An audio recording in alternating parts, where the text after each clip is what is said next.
When you're going to the doctor and you hear nothing encouraging, that's when your faith is going to have to stand.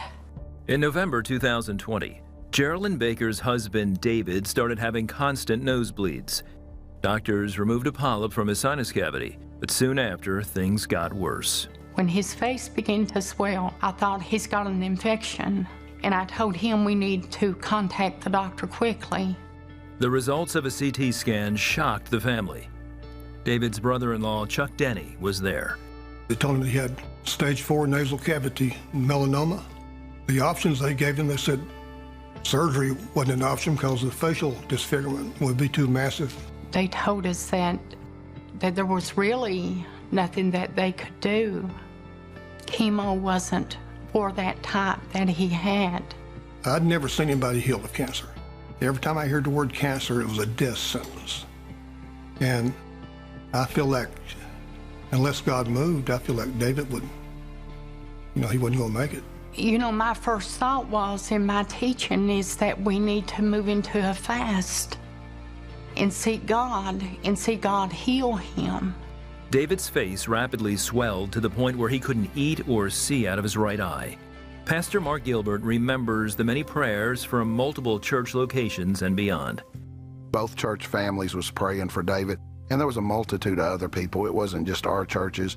David used to be a pastor himself, so there's a lot of people that he knows that was praying for him in different areas of the country, just believing God for the turnaround in his life. Several times a day, we would pray together.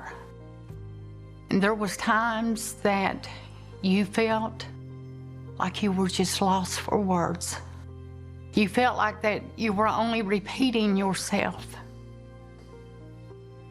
because you were worn out, you were worn down from this sickness. His condition just kept getting worse, but the prayers at that point, we didn't see much. This was swelling inside of his mouth as fast as it was on the outside, and he couldn't hardly eat. It was just terrible, and we knew that we were facing a horrible storm in life. On Easter morning, Dr. Tom Renfro and his wife Sid were visiting their church for a special prayer service. Remembering her husband's own miraculous healing from cancer, Sid was moved with compassion to pray for David. When I prayed for David, I don't touch people's head. I normally just touch their shoulders, but I did touch his face because I wanted to be very specific and very direct. I remember standing there and I thought, that's going to come off in her hand, because you could feel such a presence of God's Spirit. I prayed a prayer that my dad had prayed. By this time tomorrow, this side of your face will look like this side of your face, because that prayer had worked for my dad. The day after Easter, something amazing happened. He said, there's a change in my face. Do you see it? I said, I've already seen it. I looked at my wife and I said, I see a change in my face. She said, I do too, but I was afraid to say anything. So we decided to go eat with her family again. And we said, well, let's just see what they have to say. And they all seen me and they said, that thing's shrinking. And it was just a matter of days, it was gone. David's tumor vanished, and doctors later confirmed he is now cancer-free.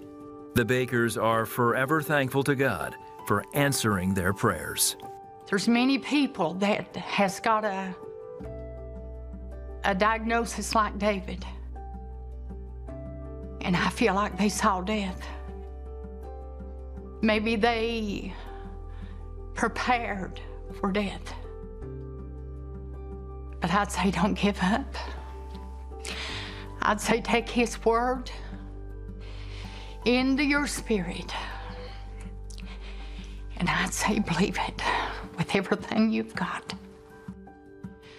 Because that's what we done. What I witnessed with David up close and personal with him, I mean, it just boosted my faith. I mean, I know God can do anything, big, little, it don't matter. He can move in anything. I felt jubilant when I saw the picture and the tumor was gone and he had a normal face.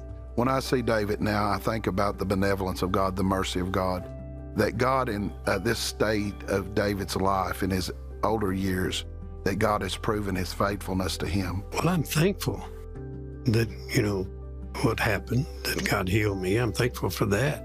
I've never doubted what God was capable of doing. I've always believed that he's the healer, that he can heal cancer, he can heal heart attacks, he can heal anything that's affected man. He can take care of it if we'll just believe him and walk in his word and not let doubt and unbelief, because that stops the hand of God. But I'm very thankful.